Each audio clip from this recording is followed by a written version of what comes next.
All right, so welcome to another deep dive. And this time we're taking a look at, well, the U.S. presidency. Yeah, we're going to be looking at all the presidents All of them? using a Wikipedia article called List of Presidents of the United States. Yeah, it's a good list. And we're going to try to pull out some fun facts, some trivia, things that you can use to impress your friends Yeah. at parties or, at trivia night. Trivia now. Win some money, maybe. And just also have a deeper understanding of the U.S. presidency as we head into, the next 4 years. The next 4 years. A new president. So, okay, to start off, here's a question for you. All right. There have been 46 presidencies. Okay. But only 45 individuals have served as president. Why is that? Can you guess why? It's Grover Cleveland, isn't it? Yeah. He served two terms, but they weren't consecutive. Yeah. So he was both the 22nd and the 24th president. That is exactly right. Okay. That's why. A little quirk in the system. Yeah, a little quirk. So, speaking of unusual presidencies, Okay.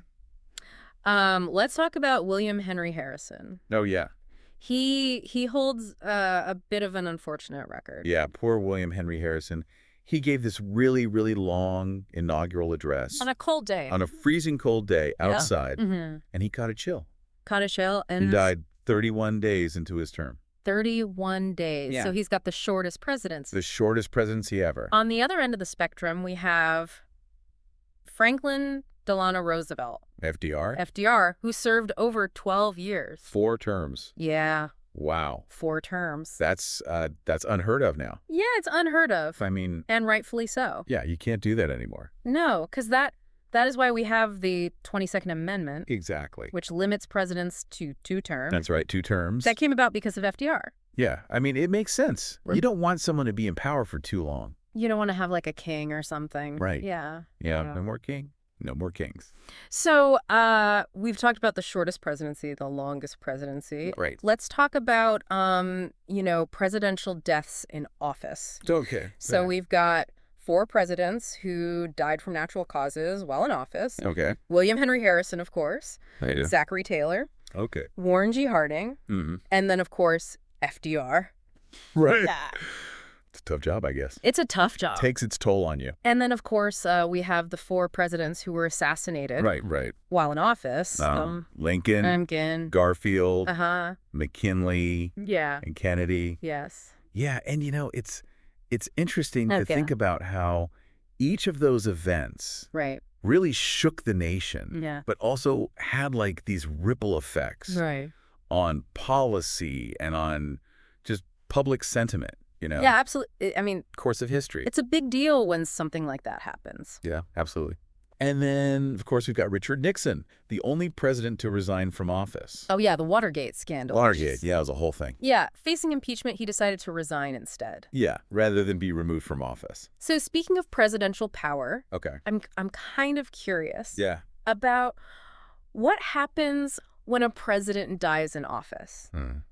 So, I mean, we know that the vice president steps in, but, what does that process actually look like? Well, that's actually where John Tyler comes in. Okay. So, remember William Henry Harrison? Yes. Died 31 days in. Yeah.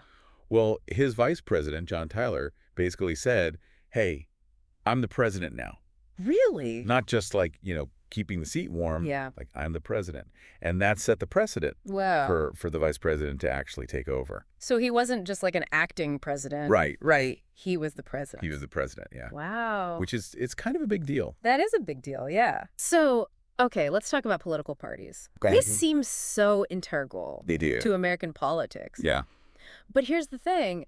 The Constitution itself makes no mention of them. Yeah, the Founding Fathers didn't really see that coming. Yeah. They weren't big fans of the idea either. Yeah, I mean, George Washington, our first president, was actually wary of political parties. Yeah, he saw them as a threat to national unity. And he didn't align himself with any party. He stayed independent his whole presidency. That's wild. It is. To think about that. It makes you wonder, could we have an independent president today? I don't know. So, bringing things back to the present. Okay. I mean, we all know that Joe Biden took office in 2021. Right. But the 2024 election, that just happened. Oh, yeah, that was a wild one. Who's going to be leading the nation next? Well, this is where things get interesting. Okay. The president-elect is Donald Trump. Wait a minute. So Trump's about to... He's back. He's going to be president again. He won the 2024 election. So, wait, he's pulling Grover Cleveland, 2 non-consecutive terms. 2 non-consecutive terms. This is huge. It's a big deal. The second president in history to do it. Wow. So, yeah. What a time to be alive. It really makes you think, like, what led to this? Right. And what does this mean for the future? Yeah. Could this become a trend? Non-consecutive terms. We've never seen it before. Yeah, and now we've seen it twice. Exactly. So, lots to unpack there. Definitely food for thought. Yeah. We'll dig into all that in part 2 of this deep dive. Can't wait. But for now, I think we need a moment to just, like, process this bombshell. I know, right? Trump's back. It's going to be an interesting 4 years. It is. I mean, it is fascinating, right? To think about, like, Trump coming back. Yeah, like, what does this mean for the future? Like, could this be a trend? Could non-consecutive presidencies, like, become a thing? I mean, it's never happened before. Yeah. And now it's happened twice. Yeah, like, is this the new normal? I mean, I guess it's possible, right? Yeah, like, what could contribute to that? You know, becoming like a recurring thing. Well, I think one factor is definitely like the polarization of the American electorate. Yeah, it's like if the pendulum keeps swinging, like so dramatically from one side to the other, maybe we'll see more presidents like, you know, coming back for a second act. Yeah, it's like a rematch. Right, exactly. Yeah, like, you know, years later, exactly, they get another chance. Yeah. And I think the media plays a role in this too, right? Absolutely, like social media. The 24/7 news cycle. Yeah. Former presidents, they can stay in the public eye. Yeah, they don't disappear. They don't fade away. Yeah. They're still out there. They're still out there, you know, tweeting and making statements. Exactly. So they can keep their name recognition high. Yeah. And, you know, set the stage for a comeback. Yeah, they're always kind of like in the back of people's minds. Right. Yeah, and then of course you can't forget about like the ambition of these individuals. Like these are people who want to be president. They want power. They want power. They want to make a difference. Then 1 term or even 2. Might not be enough. Yeah. To accomplish everything they want to do. So it's like this mix of like a polarized electorate, the power of the media, and then just like the ambition of these individuals. It's a recipe for comebacks. I think, you know, we might see more of this in the future. Yeah, it's like a new chapter it is. in the story of the U.S. presidency. Absolutely. So, I mean, it's wild to think about how like these historical patterns can kind of give us clues about what the future might hold. Yeah. But okay, let's shift gears a bit. Okay. And go back to some of the like the interesting details we uncovered about past presidency. I mean, one that really stuck with me was the story of William Henry Harrison. Oh, yeah. Like, you know, his term being cut so short. Yeah, just 31 days. It's just a reminder, like, of how unpredictable life can be. It really is. Even at the highest levels of power. Like, he had all these plans, all these things he wanted to do. Right. And then, boom, it's over. Yeah, and it makes you wonder, like, what if? Right. What if he had lived? What would he have accomplished? Yeah. How would things be different? It's a question that, you know, historians are probably going to be debating for years to come. For a long time. Yeah, and it also makes you appreciate like the weight of the office. It's a big job. It's a huge job. A lot of pressure. A lot of pressure, a lot of responsibility. Yeah, not everyone can handle it. And speaking of, you know, the challenges of the presidency. Right. We can't forget about the 4 presidents who were assassinated. Yeah, that's a dark chapter in American history. It's a real tragedy. Yeah, and each of those events like really shook the nation to its core. They did, and they had like, you know, lasting consequences. Absolutely. You know, they changed the course of history. They did. And Lincoln's assassination especially, like that happened at such a crucial moment. Right. Right after the Civil War. Yeah, like the country was trying to heal. And then that happened. And then, you know, this tragedy. Yeah. And it threw everything into turmoil. It did. It really set back the whole process of Reconstruction. Yeah. And it shows, you know, that the presidency, it's not just about policies. It's about symbolism. Yeah. It's about leadership. Yeah, like the president is... It's about embodying the nation's ideals. Yeah, they're like a symbol of the country. They are. And then, you know, we talked about Richard Nixon. Right, the Watergate scandal. And his resignation. That was a big one. Yeah. That was a huge moment. Yeah, I mean, it really eroded public trust. Yeah. In the government. Yeah, and it raised all these questions about, like, executive power. Right. Accountability. Like, how much powers does the president really have? Yeah. And what are the limits? Yeah, and I think Nixon's resignation, even though it was unprecedented. Right, no president had ever done that before. Yeah, but it really showed that... It showed that nobody's above the law. Yeah, not even the president. Not even the president. And that's a really important principle. It is. For a democracy. It's fundamental to a functioning democracy. So, I mean, the Watergate scandal, it was a dark time. It was. But it also led to some positive changes. Yeah, it forced the government to be more transparent, to be more accountable. Yeah. And to really focus on ethical conduct. Yeah, it's like even in the face of adversity, right, the system can correct itself. It can. It can, hold people accountable. And that's what happened with Watergate. Yeah. So, okay, let's circle back to political parties. All right. We talked about how George Washington was wary of them. It was. And he stayed independent. He did. And it's just interesting to think about that. Could you imagine that happening today? Yeah, I can't even imagine. Like a president who's not a Democrat or a Republican. Yeah, it's like it seems impossible. It does, doesn't it? But Washington, he really believed that political parties were a threat to national unity. Yeah, he thought they would divide the country. Yeah. And he wanted to avoid that at all costs. Yeah, he was all about unity. He was. And it's interesting because his concerns about partisanship, they're still relevant today. They are. I mean, look at how polarized things are. Yeah, it's like we're living in a time where Washington's fears are coming true. Yeah, like what would Washington think if he saw the state of American politics today? I don't know. It's hard to say. Yeah. But it's definitely something to think about. It is. As we move forward. Yeah. And try to heal these divisions. Yeah, and it makes you wonder, like, could a figure like Washington, who could bridge the divide, could someone like that emerge today? That's the question, isn't it? It is. It's a big question. Yeah. And it's a question that we're going to have to grapple with as we move into the future. Absolutely. So, we've covered a lot of ground here. We have. But before we wrap up, I'm just curious, like, is there any particular insights or stories that have really stood out to you? I mean, one thing that I keep thinking about is just how much the presidency has evolved over time.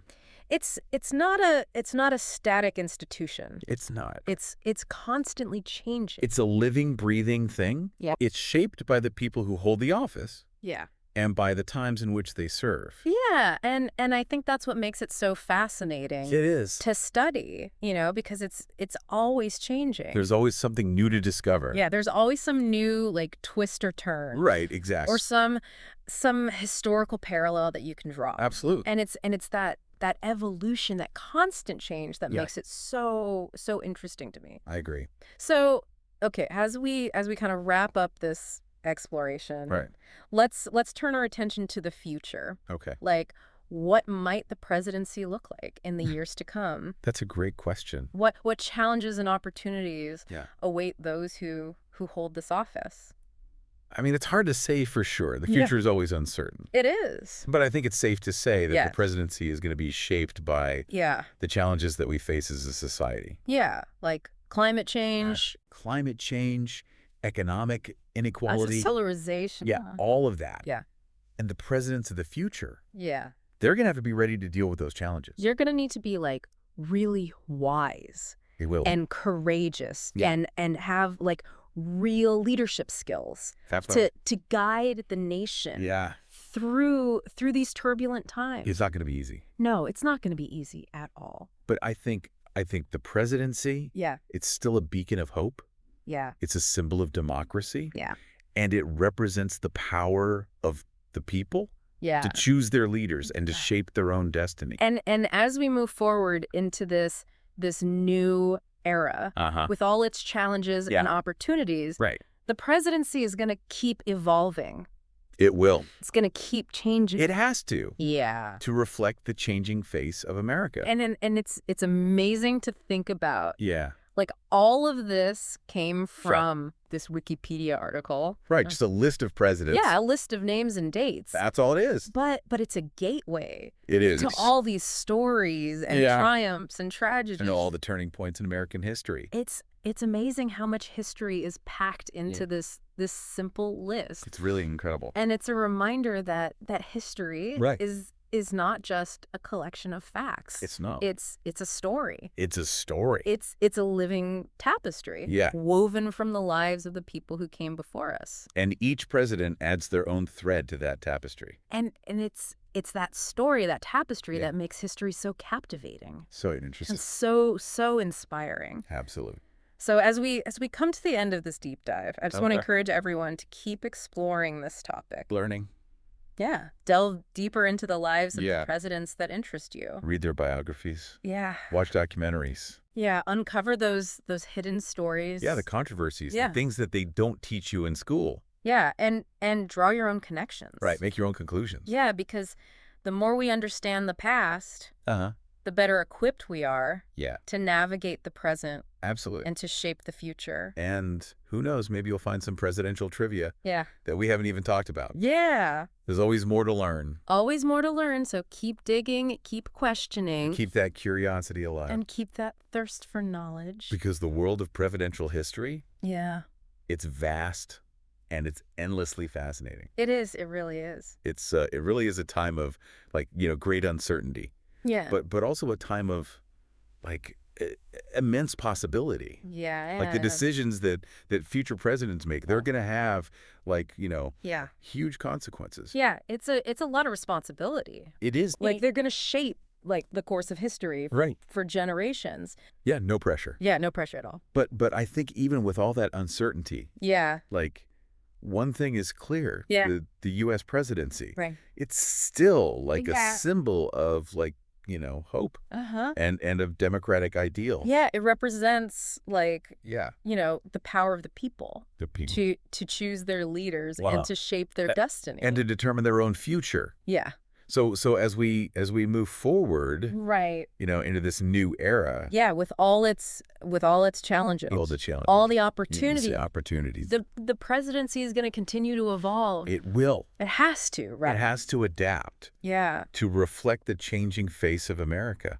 And it's kind of crazy to think that it is. that all of this, like, all of these insights, all of these conversations came from I know, right? This Wikipedia article. Just a simple list of presidents. Like a list of names and dates. That's it. But it's like a portal. It is to all these stories. It's a gateway to history. To all these moments. Yeah, to all these turning points. That shaped the nation. That made America what it is today. It's incredible how much history is packed into this simple list. It's really amazing. And it's a reminder that history isn't just, like... It's not just dates and names. A bunch of facts and figures. It's not just memorizing stuff. It's a story. It's about people. It's about real people. And their lives. And the choices they made. And their legacies. And how they shaped the world. And it's that story that makes history so captivating. So engaging. And so inspiring. Yeah. It's really incredible. So as we wrap up this deep dive, I just want to encourage everyone to keep exploring this topic. Keep learning. Yeah, like go beyond this list. Go deeper. Delve deeper into the lives of the presidents that interest you. Read their biographies. Yeah. Watch documentaries.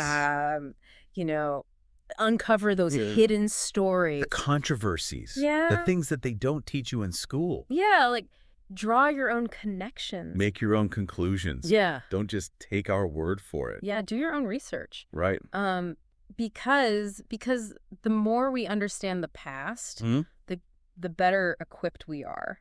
The better prepared we are. To navigate the present. To face the challenges of today. And to shape the future. And to build a better tomorrow. And who knows? Yeah. Maybe you'll uncover some presidential trivia. Maybe you'll find something. That even we haven't stumbled upon yet. That we missed. Yeah, like there's always more to learn. History is never finished. So keep digging, keep questioning. Keep exploring. And keep that thirst for knowledge alive. Yeah, never stop learning. Because the world of presidential history. It's out there.